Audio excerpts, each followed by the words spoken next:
Hello students, तो previous की video में हम लोगों ने ये चीज़ देख लिया था कि किस तरीके से जस्ट अ मिनट किस तरीके से हम लोगों ने ये सिंपली किस तरीके से हम लोगों ने क्या किया था कि लिंक्स कैसे करते हैं। ये चीज़ हम लोगों ने देख लिया था, CSS को अपने HTML के फाइल में लिंक कैसे करते हैं। ओके, सो आपको हमने ये वाली फाइल नहीं दिखाई थी, presentation. So CSS types of linking आप मेनली इसको देख सकते हैं, बट हम लोग इसको देख चुके हैं कि 3 टाइप्स के होते हैं, which is inline, internal and external. Okay, so पहले उस वीडियो को अगर आपने नहीं देखा है तो पहले उस चीज़ को आप देख लो, समझ जाओगे तुरंत ही, ठीक है, एंड देन स्टार्ट करना। Okay, so move to our next slide. Priority भी हम लोगों ने समझ लिया था कि हमें पता है कि इनलाइन CSS को सबसे ज़्यादा प्रायोरिटी मिलती है, ठीक है। Properties can B okay, so property and value, sorry, priority तो हम समझ लिए थे, अब प्रॉपर्टीज़ एंड वैल्यूज़ को, ठीक है। तो थोड़ा बहुत पढ़ लेते हैं। In CSS we only need to focus on its properties, हमें प्रॉपर्टीज़ के बारे में बस पता होनी चाहिए, and values as per our requirement. For example, जैसे कि हमने आपको बोला फॉन्ट साइज़, तो ये फॉन्ट साइज़ नाम का एक प्रॉपर्टी है, ये आपको याद रखनी है। ओके, एंड देन वैल्यूज़ आप 40 पिक्सल दो, 50 पिक्सल दो, 5000 पिक्सल दो, no matters. Okay, number 2, properties can be anything like height, width, colour, border. अब देखिए CSS में बहुत सारे प्रॉपर्टीज़ हैं। अभी बहुत सारे प्रॉपर्टीज़ बोलने का मीनिंग बिल्कुल भी नहीं है कि हम आपको डराना चाहते हैं, क्योंकि CSS इतना स्टैंडर्ड लैंग्वेज है, आप कह सकते हो, जिसमें प्रॉपर्टीज़ वगैरह के नाम आपको तो ऐसे ही याद हो जाएंगे, क्योंकि डे टू डे लाइफ में आप जो नाम यूज़ करते हो CSS में भी वही नाम है। ओके, सो ऐसा नहीं है कि आप बैठे एक शीट लेके और आप प्रॉपर्टीज़ को रटना स्टार्ट कर दिए कि background colour, background colour, background colour. Don't do like this. Okay, so number 3 देखते हैं कि वैल्यूज़ आर द यूनिट्स और the design as per our choice. It may be like colour red, तो हमने रेड कर दिया value, height 100 pixel, text line centre और something else, ऐसी चीज़ें हम वैल्यूज़ डाल सकते हैं। Number 4, CSS properties are very easy to remember and those are some common words, जो कि हमने आपको बताया, जो कि हम लोग डेली लाइफ में यूज़ करते हैं। ओके, सो रटना नहीं है, राइट। ओके, और भूलना तो बहुत ज़रूरी है, क्योंकि आप थोड़ा बहुत भूलोगे तो आप इंटरनेट पे रिसर्च करोगे, और आप जैसे ही रिसर्च करोगे तो आप 4 चीज़ें एक्स्ट्रा समझोगे। ओके, फॉर एग्जांपल, जैसे कि यहाँ पे हाइट के लिए हम लोग हाइट यूज़ करते हैं, विड्थ के लिए विड्थ यूज़ करते हैं, बैकग्राउंड कलर के लिए बैकग्राउंड कलर यूज़ करते हैं। ओके, नोट, अब इस नोट को समझना बहुत जरूरी है कि in CSS properties with a single name, अगर प्रॉपर्टीज़ का एक सिंगल नेम हुआ, can be written as it is, जो है वही आप डायरेक्टली लिख सकते हो। फॉर एग्जाम्पल देखो, हाइट, विड्थ ऐसे हमने लिख दिया, बट इफ़ इट कंटेन्स, लेकिन अगर वो इफ़ इट कंटेन्स 2 वर्ड्स, अगर उसमें 2 वर्ड्स हुए, then it must be separated using hyphen sign. Okay, जैसे कि देखिए बैकग्राउंड एंड कलर, तो हाइफन साइन के साथ आपको इसे सेपरेट करनी है। ओके, सो नेक्स्ट स्लाइड में मूव करते हैं। समझ में आ गया आई थिंक। प्रायोरिटी वाइज हम लोगों ने देख लिया ऑलरेडी, तो यहाँ पे आप इसको फील फ्री टू स्क्रीनशॉट, कि हमें पता है कि 3 मेथड्स होते हैं लिंकिंग करने के, तो इनलाइन CSS, इंटरनल, एक्सटर्नल, जिसमें से कि CSS प्रॉपर्टी की अगर बात करें तो जो इनलाइन CSS होता है, इसे यहाँ पे हमने लिखा है कि inline CSS has the highest priority. हम लोगों ने इस चीज़ का एग्जांपल भी देख लिया, then internal and then external. ठीक है, एक नोट है, इसे पढ़ना जरूरी है कि दो देयर इज अ लेस और more priority in CSS, but we always try to use external CSS for maintaining the readability. Yes, ये हम लोगों ने ऑलरेडी समझ के रखे है। तो अगर आपको डॉक्यूमेंट्स पढ़ना पसंद है एंड आप चाहते हो तो इसको स्क्रीनशॉट लेके रखो, एंड इससे याद नहीं करना है, अगेन समझ के रखना है।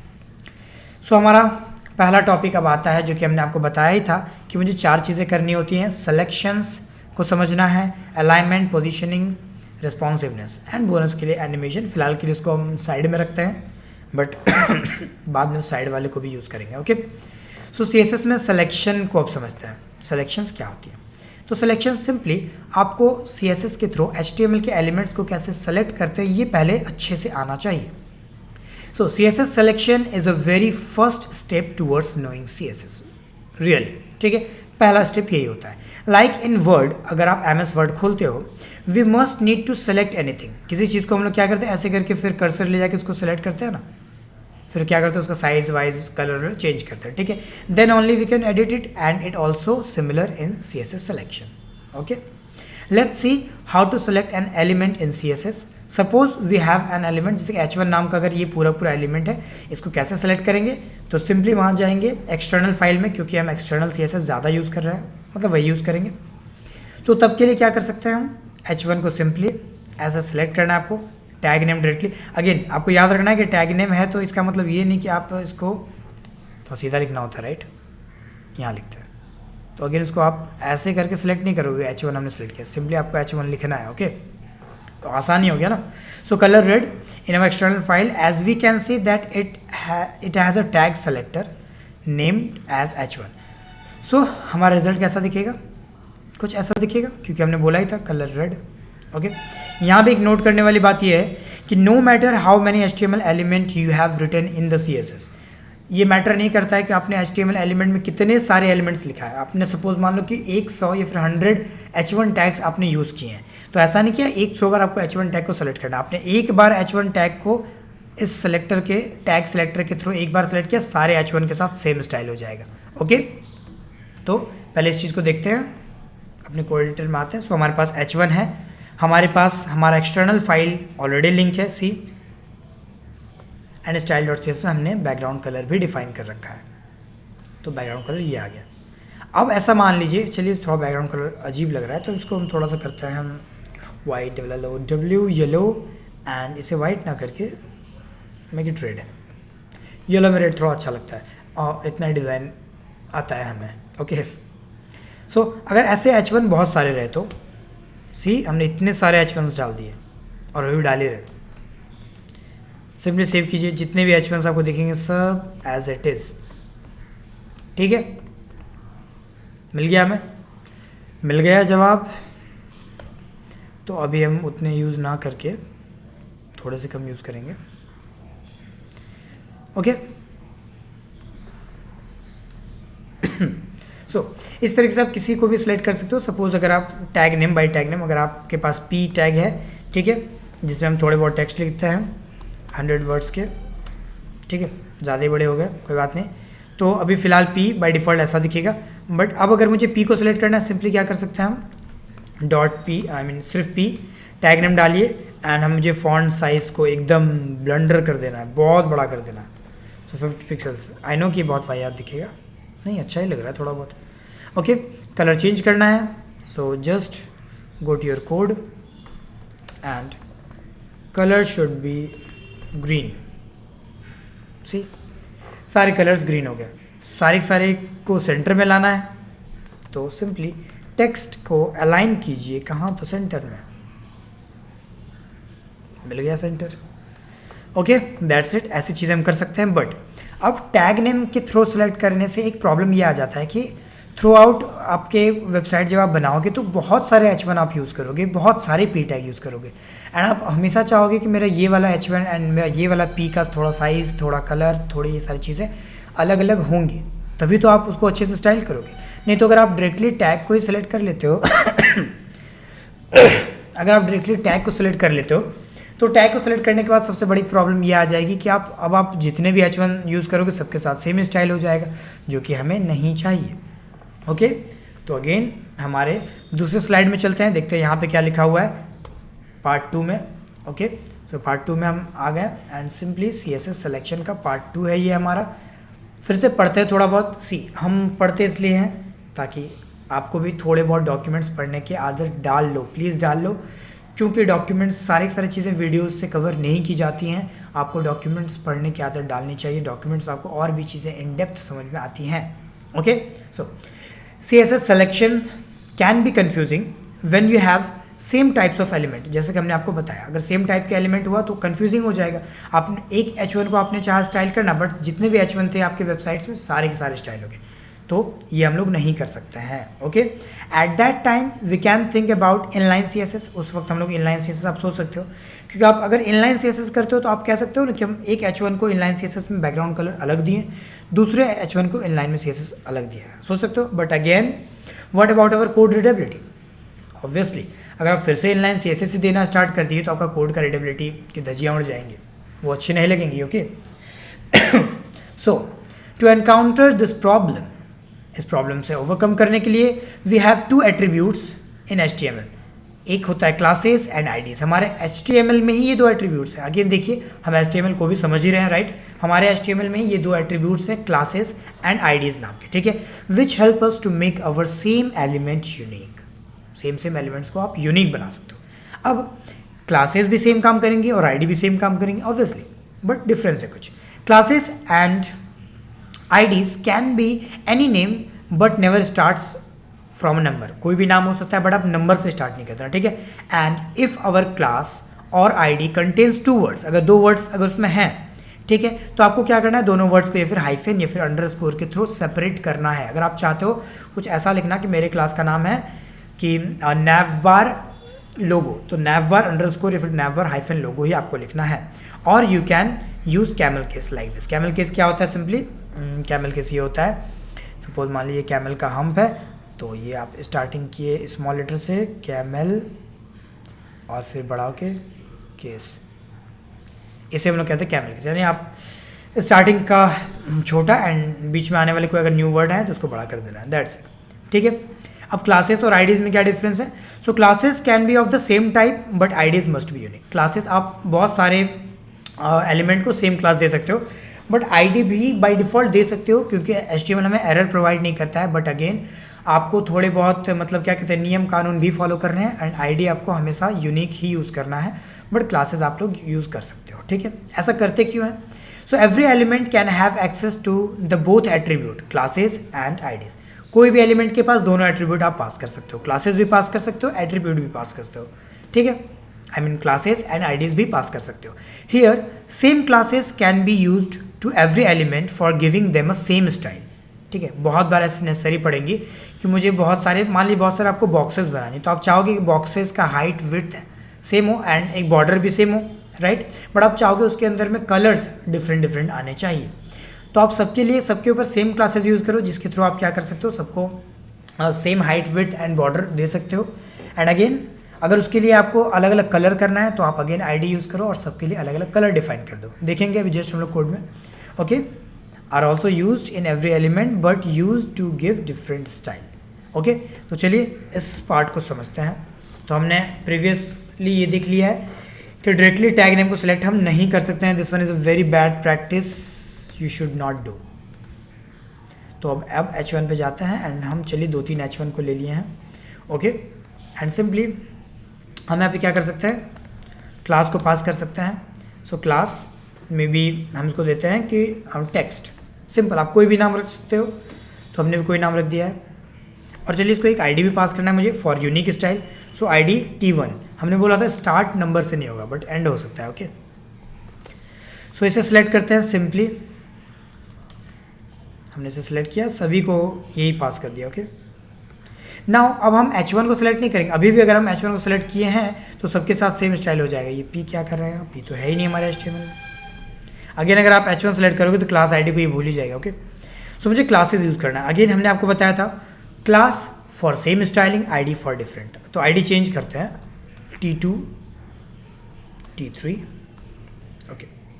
सो अब यहाँ पे हम ये चीज़ ना यूज़ करके अब क्लासेस को यूज़ करने के लिए हमेशा आप डॉट लगाते हो, dot followed by the class name you have used in your HTML, followed by the class name. Class name क्या था, टेक्स्ट था ना, टेक्स्ट, ये देखिए क्लास का नेम टेक्स्ट।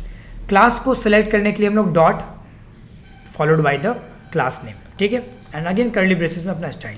हम चाहते हैं जितने भी टेक्स्ट नाम के क्लासेस हैं, जितने भी हैं, देखिए तीनों के ऊपर सेम क्लास है, हम चाहते हैं तीनों का फॉन्ट साइज सेम रहे। आई नीड कि सबके पास 50 पिक्सल्स रहे। हम चाहते हैं इट्स फॉन्ट साइज, हम चाहते हैं सबके पास एक बॉर्डर रहे। बॉर्डर अगेन बॉर्डर में क्या होता है ना, एक शॉर्ट हैंड प्रॉपर्टी है, तो आप समझ के रखो। बॉर्डर सबसे पहले हम पास करते हैं कितने पिक्सल्स का बॉर्डर होगा, यानी कितना थिन बॉर्डर होगा। दूसरा किस तरीके का बॉर्डर होगा, सॉलिड यानी कि डायरेक्टली लाइन टाना होगा, डॉटेड अगर आप लिखे तो डॉट डॉट डॉट डॉट करके बॉर्डर बनाएगा, ओके। एंड लास्टली हम लोग कलर डिफाइन करते हैं, कौन सा कलर का होगा। चलिए बाय डिफ़ॉल्ट ये ब्लैक ही लेता है, बट हमें ब्लैक लिख भी देना है, ओके, ब्लैक, ये हम जाना चाहते हैं। हम एक और चीज़ चाहते हैं कि मेरा जो फॉन्ट का आई मीन और क्या डाल सकते हैं हम, हाँ फॉन्ट का स्टाइल जो कि हम ऑलरेडी डाल रहे थे, फॉन्ट स्टाइल में इटैलिक कर दिया, ओके। आई नीड कि ये सभी के साथ हो, तो सभी के साथ हो गया सी। एक बॉर्डर भी है हमारे पास, ओके, टेक्स्ट इटैलिक भी है और फॉन्ट साइज 50 पिक्सल भी है। अब हम चाहेंगे कि आईडी को सिलेक्ट करके सबको यूनिक स्टाइल करें। यूनिक स्टाइल जैसे कि कुछ कलर डाल सकते हैं। अब आईडी को सेलेक्ट करने के लिए हम लोग hashtag followed by the ID name. Again don't be confuse, class को यूज़ करने के लिए हम लोग dot followed by the class name, ID को यूज़ करने सेलेक्ट करने के लिए hashtag followed by the ID name. क्या था आईडी नेम? T1 स्टार्टिंग पहला सी, तो ये हमारा T1। नाउ T1 में हम क्या कर सकते हैं सिंपली, तो यहाँ पे आप आईडी हमने पास कर दिया T1, हम इसको एक बैकग्राउंड कलर डालते हैं क्योंकि ये हम कुछ unique style, let's go for aqua and colour डाल देते हैं इसके अंदर हम रेड। सो ये हो गया आपका हैशटैग T1 यानी पहले वाले के लिए फर्स्ट H1 में जो आईडी है। अब सेलेक्ट करेंगे हैशटैग T2, इसको बोलेंगे कि आपका बैकग्राउंड कलर हो जाएगा येलो एंड आपका colour for text colour. Okay, आप बैकग्राउंड कलर के लिए बैकग्राउंड कलर लिखते हो लेकिन टेक्स्ट कलर के लिए टेक्स्ट कलर नहीं लिखते हो, सिर्फ कलर लिखते हो। Okay, and let's go for red. Okay, दोनों का कलर रेडी हो जाएगा तो अच्छा नहीं लगेगा, let's go for violet. Again हम T3 को again hashtag followed by the ID name T3, background colour should be let's go for कोई लाइट कलर है हमारे पास, समथिंग कुछ ऐसा है, इसको थोड़ा सा ये कलर मुझे अच्छा नहीं लग रहा है, हाँ ये अच्छा है। एंड देन इसको भी कुछ कलर पास करते हैं, so colour should be green. I know दोनों ग्रीन हो गए। अब सी द मैजिक, देखिए हमने क्लास को यूज़ किया था फॉर सेम स्टाइलिंग एंड हमने आईडी को यूज़ किया for some unique styles. Okay, कुछ यूनिक स्टाइल्स भी हम परफॉर्म कर रहे थे, जैसे कि कलर एंड फॉन्ट्स को चेंज करना, I mean colour and background colour को चेंज करना। ओके, सो यही डिफरेंसेस होती हैं क्लासेस एंड आईडीज़ में, और हम क्लासेस कब यूज़ करेंगे, आईडी कब यूज़ करेंगे, आई थिंक आपको समझ में आ चुका है। ओके, सो दिस इज़ फिलहाल के लिए, एंड अब चलते हैं सिलेक्शंस के, थोड़े से आगे बढ़ते हैं कि और सिलेक्शंस में क्या क्या चीज़ें कर सकते हैं। सो CSS का क्लास एंड आईडी वाला एग्जांपल हमने यहाँ भी आपको प्रोवाइड कर दिया है डॉक्यूमेंट फॉर्मेट में, तो आप चाहो तो इस चीज़ का स्क्रीनशॉट ले लो। देखिए सिंपली हमने वही चीज़ यहाँ पे बताया, हालांकि हमने यहाँ पे बॉक्स लेके बताया, तो हमने क्या किया कि डॉट बॉक्स, ये सारे सेम क्लासेस हैं, हमने डॉट बॉक्स को सिलेक्ट किया, विड्थ हाइट एंड बॉर्डर डाल दिया। ठीक है, तो ऑलरेडी बॉर्डर यहाँ था ब्लैक कलर का, अब थोड़ा सा थिन बॉर्डर दिख रहा होगा, यहाँ पे है एक बॉर्डर ओके ब्लैक कलर का, एंड जिसकी वजह से एक डब्बा बन के रेडी हो गया था, सब में हेलो ST लिखा हुआ था। बट हैशटैग B1 जिसमें कि बैकग्राउंड कलर रेड है, हैशटैग B2 जिसमें कि बैकग्राउंड कलर ग्रीन है, एंड हैशटैग B3 जिसमें कि बैकग्राउंड कलर ब्लू है, तो चेंज हो गया। तो क्लासेस एंड आईडीज इस तरीके से यूज़ होते हैं। IDs must be unique but classes may be the same. Okay, so note एक देख लेते हैं। To use class in CSS we use dot followed by the class name, जो कि हमने आपको बता दिया है, and for ID we use hashtag as given in the example. आप देख सकते हो हमने भी यूज़ किया है डॉट एंड हैशटैग। ओके, आगे क्या है देखते हैं सिलेक्शन वाले पार्ट में। इस वीडियो में हम ट्राई करेंगे सिलेक्शन को ख़त्म ही कर दें। ओके, ताकि बहुत सारे वीडियोज़ ना बनाना पड़े और आपको बहुत सारे वीडियोज़ में स्विच ना करना पड़े। ओके, सेकेंड देखते हैं, एक डिफ़ॉल्ट सेटअप होता है। ठीक है, बाय डिफ़ॉल्ट एक सेटअप होता है CSS का। ठीक है, यानी कि CSS का नहीं, किसी भी ब्राउज़र के पास ना एक डिफ़ॉल्ट बिहेवियर होता है, वो ना बाय डिफ़ॉल्ट पहले से कुछ मार्जिन, पहले से कुछ पैडिंग, ये सारी चीज़ें वो पहले से करके रखता है। ओके, तो थोड़ा पढ़ते क्या लिखा हुआ है कि CSS default setup is used when we need to overcome the default behaviour of the browser. Browser का एक डिफ़ॉल्ट बिहेवियर होता है, अगर मुझे उसे ओवरकम करना है तो मुझे CSS का डिफ़ॉल्ट सेटअप करना होता है। ठीक है, like any browser has its own default setup of some margins, paddings et cetera. Okay, ये चीज़ें सारे ब्राउज़र्स के पास होती है। अभी जस्ट हम देखेंगे प्रैक्टिकल में। As we want to start making websites we need everything as per our choice. हम चाहेंगे ना कि हमारे चॉइस से हो, हमें ब्राउज़र का डिफ़ॉल्ट बिहेवियर से क्या ही करना है, हम तो खुद एक्सपर्ट हैं, हम खुद अच्छे से डिज़ाइन करना जानते हैं, एंड मुझे आपकी मार्जिन्स पैडिंग्स की कोई नीड नहीं है। ठीक है, एंड हम अभी ये भी समझेंगे मार्जिन्स एंड पैडिंग्स क्या डिफरेंस होती है। मार्जिन्स आपको पता ही होंगे क्या होता है, बट पैडिंग थोड़े से समझने। So we always need to encounter browser default style. Browser का जो डिफ़ॉल्ट स्टाइल होता है उसे हम हमेशा चाहते हैं ख़त्म कर दें। Okay, for that we need to select everything in CSS मुझे सारी की सारी चीज़ें कोई सिलेक्ट करनी पड़ी, क्योंकि ब्राउज़र का अगर बाय डिफ़ॉल्ट बिहेवियर है तो हमारे HTML में आने वाले जितने भी एलिमेंट्स हैं सबके ऊपर वो डिफ़ॉल्ट बिहेवियर हावी होगा, राइट, सबके ऊपर वो चीज़ यूज़ होगा। तो हम चाहेंगे कि एक ही बार कुछ ऐसा कोड लिखें जिसके वजह से हमारे ब्राउज़र का डिफ़ॉल्ट सारे के सारे बिहेवियर्स ख़त्म हो जाए। ओके, तो जिसके लिए हम लोग क्या करते हैं, स्टार साइन का यूज़ करते हैं, विच मीन्स यूनिवर्सल सेलेक्टर। हमने अभी देखा tag selector, class selector, ID selector. अब एक स्टार नाम का एक सेलेक्टर आता है स्टार कीवर्ड के साथ, जिसका मीनिंग होता है यूनिवर्सल सेलेक्टर, यानी एक बार में सब कुछ सेलेक्ट कर सकता है। Okay, and give our well known style inside. For example जैसे कि स्टार आपने यूज़ किया, ओके, सो ये मिट गया, मुझे दिखाना है इस चीज़ को। आपने कॉमनली इस स्टार को यूज़ किया, ठीक है, एंड इसके अंदर कर्ली ब्रेसेस के अंदर मार्जिन को हमने क्या कर दिया, 0। बाय डिफ़ॉल्ट कुछ मार्जिन होता है, बट हम चाहते हैं कि 0 हो जाए। पैडिंग को भी हमने कर दिया 0। समझने वाली चीज़ ये है, एंड जब हम इसको आपको समझाएंगे आप लिटरली समझोगे कि हाँ कुछ इंपॉर्टेंट था जो कि आपको आज समझ में आया है इस ट्यूटोरियल के थ्रू, ठीक है। तो मार्जिन 0, पैडिंग 0 कर दिए, बॉक्स साइजिंग, बॉर्डर बॉक्स, ये एकदम डिफ़ॉल्ट है। आप जैसे CSS का फाइल बनाओ सबसे पहला काम स्टार लगाओ और ये कर ही दो, एकदम कर ही दो, ठीक है, करना ही है इसे। ओके, तो चलिए देखते हैं इससे प्रॉब्लम क्या हो रही है। फ़िलहाल आप देख सकते हो हम क्या करते हैं कि इतने सारे आईडीज़ को हटाते हैं, बस एक ही एलिमेंट को रखते हैं। ओके, सो ये मुझे नहीं चाहिए, एंड एक ही। आप देख सकते हो कि हमने जब H1 को यूज़ किया है तो ऊपर से ऑलरेडी कुछ ना कुछ मार्जिन है, एंड इस साइड से भी मार्जिन है, right, and we don't need this margin, मुझे नहीं चाहिए। और यही है आपके ब्राउज़र का डिफ़ॉल्ट बिहेवियर, ठीक है। इस डिफ़ॉल्ट बिहेवियर को ओवरकम करने के लिए हम लोग CSS में सबसे टॉप में स्टार डाल के आप एक अपना डिफ़ॉल्ट सेटअप कर लो। तो मुझे चाहिए कि मेरा मार्जिन को आप कर दो क्या, 0। मुझे मार्जिन 0 चाहिए। सी जैसे आपने मार्जिन 0 किया, ठीक है, अब कोई मार्जिन कहीं से नहीं है ना, राइट, एंड देन पैडिंग भी आप 0 कर दो। बाय डिफ़ॉल्ट अगर किसी तरीके का पैडिंग ले रहा है तो वो 0 हो जाएगा। इस चीज़ में आपको बहुत अच्छे से पैडिंग समझ में नहीं आई है, बट अभी आएंगे, ओके, जब हम आपको समझा रहे होंगे।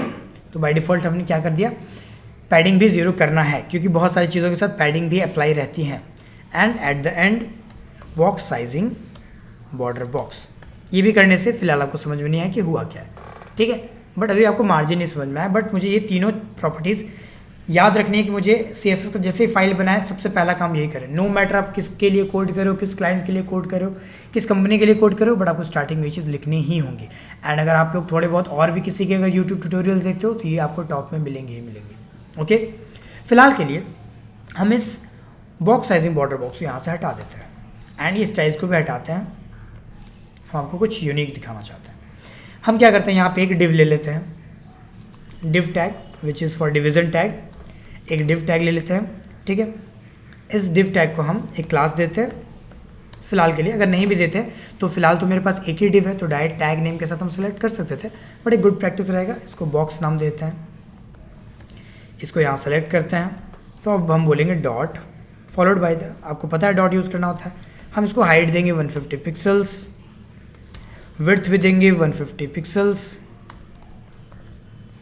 ठीक है, and background colour should B aqua. ठीक है, बैकग्राउंड कलर हम इसलिए देते हैं ताकि पता कैसे चलेगा, तो अब पता चल रहा है। ओके,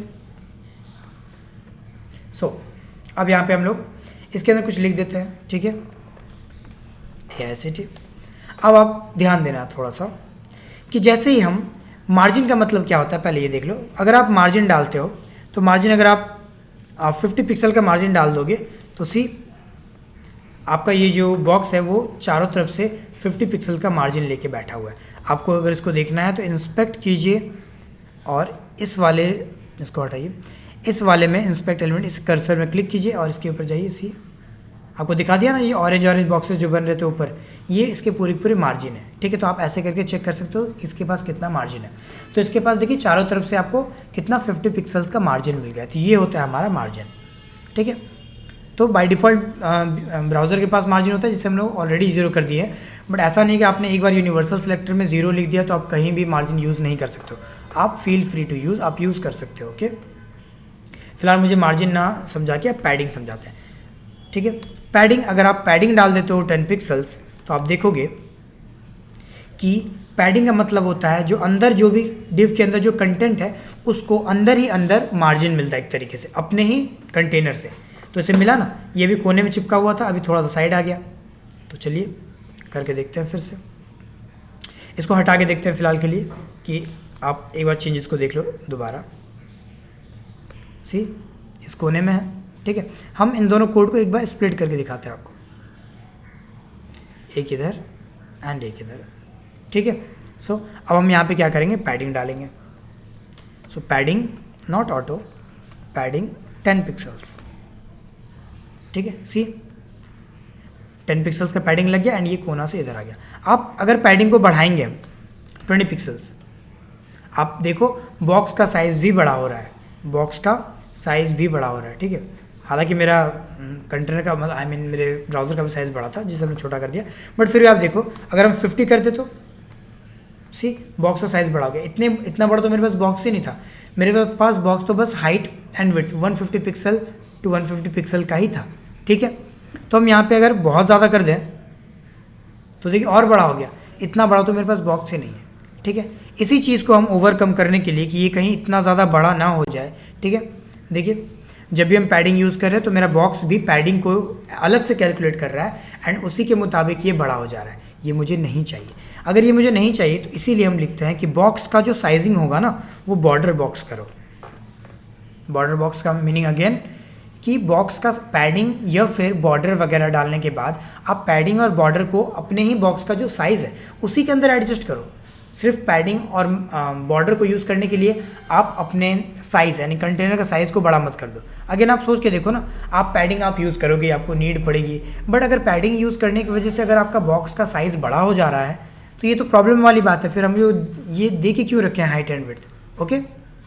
इसीलिए हम लोग box sizing border box use करते हैं ताकि पैडिंग जो भी एक्स्ट्रा पैडिंग वगैरह है वो एक साथ ही कैलकुलेट हो एंड हमारा बॉक्स का साइज़ को वो बड़ा ना करे, ओके। इसलिए अब इसे यहाँ क्यों लिखेंगे, क्योंकि ऐसे बॉक्सेस ऐसे कंटेनर्स तो हम बहुत बनाएंगे, तो इसे यहाँ ना लिख के हम लोग कहाँ लिखेंगे, अपने स्टार वाले में, ठीक है। क्योंकि यूनिवर्सल सिलेक्टर हम यूनिवर्सली अपने HTML डॉक्यूमेंट्स को बोल दिए हैं, एलिमेंट्स को, कि हमेशा margin 0, padding 0, box sizing border box ही रहेगा।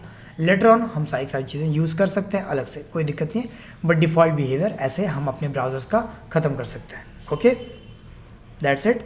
तो ये था आपका डिफ़ॉल्ट बिहेवियर वाला, ओके। एंड समझ में आया? तो ये चीज़ आपको करना ही करना है, star for universal selector, margin 0, padding 0, box sizing border box. हाँ, इसे रट लो, इसे आप रट लो, ओके। अब देखते हैं आगे क्या है, क्योंकि अब हम इसमें अपने सिलेक्शंस को पूरा कंप्लीट ही करने वाले हैं इस वाले वीडियो में, ठीक है। इस वाले वीडियो में आई नीड की सिलेक्शन हो नहीं जाए, सिलेक्शन हम लोग कंप्लीट कर लें।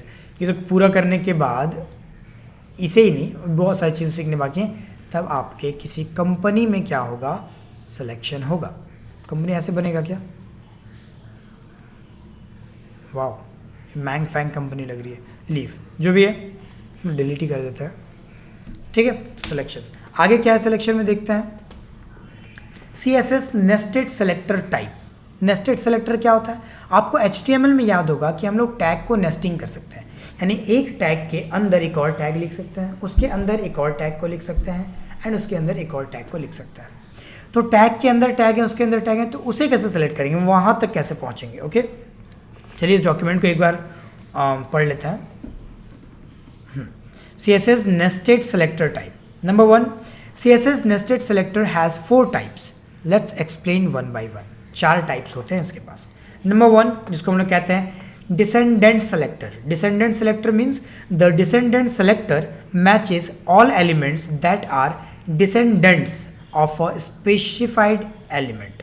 ठीक है, specified as space. ठीक है, ये क्या करता है कि इसके यानी कि nested selections में ये अपने एकदम अपने वाले चाइल्ड को छोड़ के, ठीक है, यानी कि जस्ट इसका जो एग्जैक्ट चाइल्ड है, इस एग्जैक्ट चाइल्ड को छोड़ के अपने पड़ोसी के चाइल्ड को स्टाइल करने का काम करता है, ठीक है। इसी को हम लोग कहते हैं डिसेंडेंट सेलेक्टर, जिसको हम लोग स्पेस के थ्रू यूज़ करते हैं, समझेंगे, ओके। एक एक करके समझते हैं, ठीक है। तो चलते हैं, तो ये क्या होता है, तो सिंपली मान लीजिए कि हम यहाँ पे ओके हम यहाँ पे एक डॉट बॉक्स नाम का एक क्लास बनाते हैं। इसके अंदर क्या करते हैं कि सिंपली हम इसके अंदर एक h1 टैग लिखते हैं, ठीक है। h1 टैग के अंदर दिस इज़ हेड, और फिर से क्या करते हैं कि एक और डिव ले लेते हैं, ठीक है। एक और डिव ले लिया हमने और इसका क्लास नेम देते हैं क्लास बॉक्स 2। और अब इसके अंदर जाके हमने क्या किया, एक और h1 टैग यूज़ कर लिया, ठीक है, दिस इज सेकेंड हेड, ठीक है। तो ये एज इट इज़ अभी मुझे दिखेगा कैसे, तो वेरी कॉमन है, नॉर्मली दिखेगा। फिलहाल ये स्टाइल को हटाते हैं और देखते हैं ये अभी कैसा दिख रहा है। कॉमनली ऐसे ही दिखेगा मुझे, ठीक है। लेकिन यहाँ पे देखने वाली बात ये है कि डॉट बॉक्स, यानी ये जो पूरा बॉक्स है, पूरा बॉक्स यहाँ से स्टार्ट हो रहा है, यहाँ खत्म हो रहा है। इस बॉक्स के अंदर डायरेक्टली इसका एक चाइल्ड है विच इज़ h1, डायरेक्ट इसका चाइल्ड है, ठीक है। एंड अगेन उसी के अंदर मेरे पास एक और, इसी बॉक्स के अंदर एक और डिव है विच इज़ बॉक्स 2, इसके अंदर अगेन मेरे पास एक h1 है। तो डिसेंडेंट सेलेक्टर क्या करता है वो देखते हैं। तो आप सिंपली सबसे पहले हम बोलेंगे कि डॉट बॉक्स के अंदर, यानी कि स्पेस, डिसेंडेंट सेलेक्टर स्पेस से ही डिनोट होता है। अगर आप स्पेस डाल दो सिंपली, हालांकि इसे हम लोग बहुत ज़्यादा यूज़ नहीं करेंगे, चिंता मत कीजिए। तो अगर मतलब कन्फ्यूज़न लगनी नहीं चाहिए, समझ के रखिए, बट बहुत ज़्यादा यूज़ नहीं करेंगे इसे, ठीक है। सो बॉक्स स्पेस डाल के आप लिखो h1, ठीक है। बॉक्स स्पेस डाला हमने h1, यानी बॉक्स के अंदर कहीं h1 है, ओके। और हमने बोला background colour should B red. देखते किसे स्टाइल करेगा ये, ओके। सो दोनों को इसने स्टाइल कर दिया, राइट। तो इसके अंदर क्या होता है कि सिंपली ये ओन चाइल्ड को भी, ठीक है, इसे तो करेगा ही, बट अच्छा डिसेंडेंट सेलेक्टर्स मीन सिंपली यहाँ पे ये समझ के रखिए आप कि ये अपने चाइल्ड को तो सिलेक्ट करेगा ही, बल्कि आप देख सकते हो ये अपने अंदर में अगर कोई और भी बॉक्सेस है, ठीक है, यानी अगर किसी और पेरेंट के कोई और डिव के अंदर अगर कोई और भी h1 है तो ये उसे भी सेलेक्ट कर लेगा, ओके। हालांकि इसे हम लोग बहुत ज़्यादा यूज़ नहीं करते हैं, सो डोंट गेट कंफ्यूज। बस सिंपली इतना समझ के रखो कि यस, हम लोग डिसेंडेंट सेलेक्टर यानी स्पेस डाल के अगर हम लोग ये h1 लिखते हैं तो उसी बॉक्स के अंदर जितने बार भी h1 आएंगे वो सभी को सेलेक्ट कर लेगा, ठीक है। तो कुछ ऐसा भी तो होगा कि कुछ ऐसा करे कि वो सबको सिलेक्ट न करके सिर्फ पहले वाले को सिलेक्ट करे, ऑब्वियसली होता है एंड हम लोग इसको देखेंगे, ठीक है। तो चलिए आगे वाले को देखते हैं, इसके आगे क्या लिखा हुआ है, ठीक है। अब number 2, child selector. The child selector selects all elements that are the children of a specified element. जो इनका डायरेक्ट चिल्ड्रन है, जो इनका चिल्ड्रन है, सिर्फ वो उसी को सिलेक्ट करेगा। स्पेसिफाइड एज, ऐसे करके उसे स्पेसिफाइड करते हैं हम लोग, ओके, एंगुलर ब्रैकेट लगाते हैं। तो अब ये स्पेस ना देके हम एंगुलर ब्रैकेट दे दिए, ओके, कि डॉट बॉक्स के अंदर चाइल्ड को सिलेक्ट करो h1 को। अब सी जो इसका डायरेक्ट चाइल्ड है, डायरेक्ट चाइल्ड कौन था इसका, अब ध्यान दो, डायरेक्ट चाइल्ड इसका ये h1 है ना। ये तो डॉट बॉक्स का के लिए डायरेक्टली h1 ही उसका चाइल्ड है, बट अगर दूसरा h1 को देखें तो ये तो डॉट बॉक्स के अंदर डॉट बॉक्स 2 है, बॉक्स 2 नाम का क्लास है, उसके अंदर h1 है, तो इसलिए ये आपको डायरेक्टली उसका जो चाइल्ड रहेगा उसी को सिलेक्ट करेगा, ओके। बट अगर आप स्पेस दे दोगे तो इसके अंदर जितने भी आएंगे h1, नो मैटर कि वो किसके चिल्ड्रन है, वो सभी को स्टाइल कर देगा, ठीक है। तो डिसेंडेंट सेलेक्टर एंड ये होगी आपका क्या, कॉमनली चाइल्ड सेलेक्टर, ओके। सबसे ज़्यादा यूज़ केस में यही आने वाला है, आपको सबसे ज़्यादा यही यूज़ करना है, ठीक है। अगेन एक और देखते हैं विच इज़, ये भी उतना यूज़ नहीं आता है। So adjacent sibling selector. Adjacent sibling selector means the adjacent sibling selector is used to select an element that is directly after another specific element, जो कि after another specific element, यानी कि जो एलिमेंट में वो है उसके जस्ट सिबलिंग, यानी कि सिबलिंग मतलब क्या होता है कि हमारे मतलब अंकल के मतलब बेटे वगैरह या फिर समथिंग वैसा जो सिबलिंग्स होते हैं, ठीक है। तो वो डायरेक्टली क्या करेगा, अपने चाइल्ड को ना सेलेक्ट करके अपने सिबलिंग वाले को सिलेक्ट करेगा, ठीक है, okay. So sibling element must have the same parent element, इनके पास एटलीस्ट पेरेंट एलिमेंट सेम होना चाहिए, ठीक है। And adjacent means immediately following, ठीक है, इमीडिएटली जो उसको मिलेगा specified by plus, plus sciences को हम लोग स्पेसिफाइड करते हैं, ठीक है। क्या, तो अब इसे ही बस हटाते हैं एंड इसके जगह पे हम प्लस ऐड कर देते हैं। लेट्स सी द डिफरेंस, कोई डिफरेंस नहीं, क्योंकि इसे एडजेसेंट मीन्स यहाँ पे इस डिव के बाद, यानी कि ये बॉक्स वाला डिव मेरा यहाँ खत्म हो रहा है, हम इसके बाद एक और अगर हम h1 ले लें, एक और h1, ठीक है, दिस इज फॉर सिबलिंग, एक और h1 ले लें, क्या ये इसे स्टाइल करेगा? एग्जैक्टली तो ये अपने पेरेंट को छोड़ के, ठीक, अपने पड़ोसी अपने घर को छोड़ के जस्ट सेकंड में जो घर आएगा वो उसे सिलेक्ट करेगा। ठीक है, तो इसे भी हम लोग बहुत ज़्यादा यूज़ नहीं करते हैं। आप सोच के ही देखो ना कि मेरे पास ये प्रॉपर पेरेंट है, हम इसका स्टाइल इसके अंदर का सोचेंगे, इसके बाहर वाले का स्टाइल हम क्यों ही सोचेंगे। बट हाँ, आप कह सकते हो कि ऐसा कोई नेसेसरी पड़ सकता है, अब तक तो पड़ी नहीं है बट हो सकती है। तो ये अपने सिबलिंग को, सी पूरा पेरेंट यहाँ पे था बट इसने सेलेक्ट किया अपने सिबलिंग को, ये होता है आपका, और इसको प्लस से डिनोट करते हैं। ओके, एंड लास्ट हमारे पास क्या है नेस्टेड सिलेक्टर में, ठीक है, विच इज़ नंबर 4, ये आपका general sibling selector. General sibling selector नाम से ही पता चल रहा है, the general sibling selector selects all elements that are next siblings of a specified element. ठीक है, टिल्डे साइन के थ्रू यूज होता है। कैसे? तो जनरल सिबलिंग सेलेक्टर क्या होता है देखते हैं। इसकी टिल्डे साइन कहाँ होता है? शिफ्ट के साथ एस्केप जो बटन होता है ना, एस्केप बटन कोने में, उसके जस्ट नीचे एक ऐसा लहराता हुआ बटन होगा। ठीक है, ये तो इसे करके देखते हैं। सी जस्ट ये आपका सिबलिंग की तरह काम करेगा, बट इसके बाद अगर कुछ हुआ तो वो उसे भी यूज़ कर लेगा। अगर मान लिया हमने एक और बॉक्स लिया, एक और डिव लिया, let's name it another div लिया, एंड उसके अंदर अगर हम h1 को पास किए, ठीक है, दिस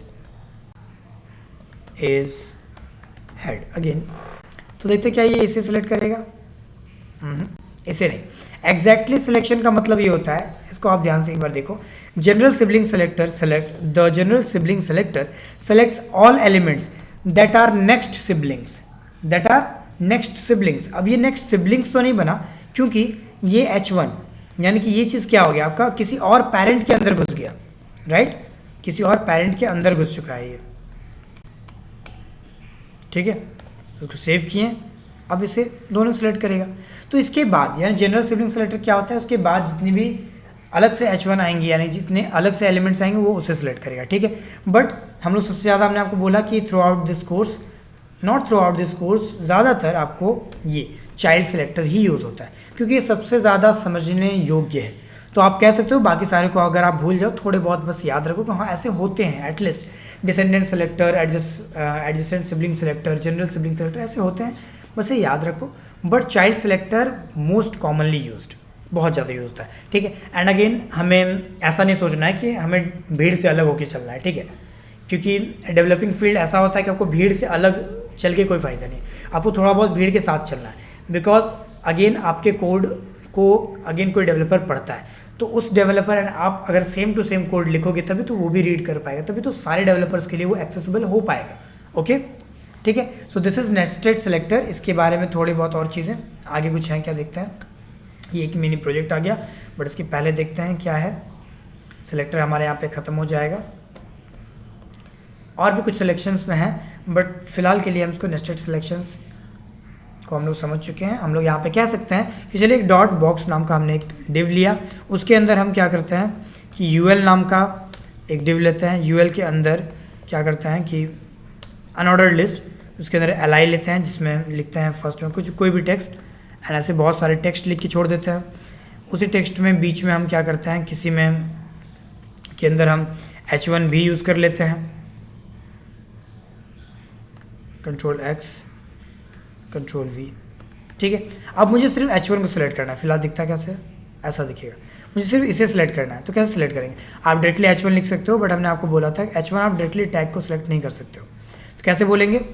बोलेंगे डॉट बॉक्स के अंदर जो यूएल है उसके अंदर जो li है उसके अंदर जो h1 है, ऐसे करके आपको देखिए तुरंत समझ में आ जाएगा, क्योंकि है ही ऐसा। डॉट बॉक्स के अंदर जो यूएल है, यूएल के अंदर जो li है, li के अंदर जो h1 है, उसे सेलेक्ट करो और उसका बैकग्राउंड कलर रेड कर दो। दैट्स इट, हो गया। तो ये नेस्टेड यानी चाइल्ड सिलेक्शंस बहुत ज़्यादा इंपॉर्टेंट है। ओके, सो ये हो गया आपका सिलेक्शंस कंप्लीट। इस तरीके से आप अपने HTML के एलिमेंट्स को CSS के थ्रू सेलेक्ट कर सकते हो। यही तरीके हैं, बहुत ज़्यादा इसको कॉम्प्लिकेटेड ना समझें। ठीक है, चाइल्ड सेलेक्टर आपको मोस्ट इम्पॉर्टेंट, ये आपको सबसे ज़्यादा पता होनी चाहिए।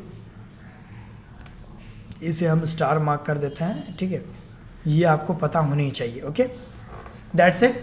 ओके, नेक्स्ट क्लास में हम लोग इसके ऊपर थोड़े बहुत अब प्रोजेक्ट्स वगैरह देखना स्टार्ट करेंगे, तो आपको इंटरेस्ट भी आना स्टार्ट हो जाएगा। That's it. Okay, so till then bye and keep learning. समझिए इस चीज़ को। अगेन CSS स्टार्ट हो गया। CSS को ऐसे हम लोग बेसिक्स समझते जाएंगे एंड बीच बीच में हमको कुछ ऐसे भी चीज़ें बताएंगे जो कि लिटरली एडवांस वाली कंसेप्ट है। बढ़ाओ, आपको जब समझ में आने लगेंगी तो हम भी आपको समझाना स्टार्ट कर देंगे। That's it for today. Selections complete हो चुके हैं। सिलेक्शंस में कुछ कुछ चीज़ें और भी हैं जिसे हम लोग कहते हैं स्यूडो सिलेक्शंस। लेटर ऑन हम उसको जरूर कवर करेंगे सिलेक्शंस वाले में। तो सिलेक्शंस की 3 और कंसेप्ट बाकी हैं हमें जो कि हम लोग कर लेंगे। Okay, in the next video. Till then bye and keep learning. Okay.